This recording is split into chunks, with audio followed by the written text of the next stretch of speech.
Hey everyone, John from Discover RC. In the ongoing quest to do FPV on just about every possible small UMX plane or micro RC, here we have the Whipit discus launch glider with the Spectrum FPV camera on it.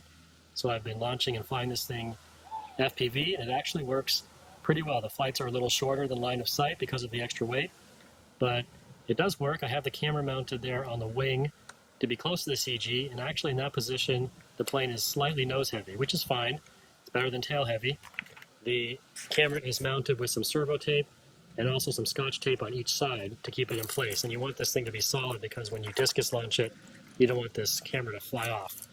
And there's some tape on the nose cone here just to keep that in place because this can also fly off when you fly it.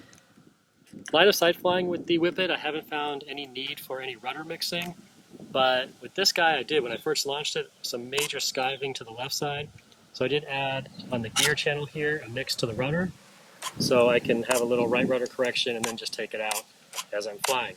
And I also found, because when I launch it I'm not flying at FPV, I pull the goggles down once it's up at altitude. I found that to get the launch nice and smooth, it does help to have a mix on the throttle to the elevator, and that's a down elevator mix. So as you push the throttle up, you get some down elevator, and it's not much, it's just a little touch right there. But that helps smooth out the top so that the plane doesn't just kind of stall and then nose over. You get a nice smoother transition to flight. And of course you're not using the throttle for anything else, so that mix is fine. So let's go ahead and take a look at some discus launch flying of the Whipit with the FPV.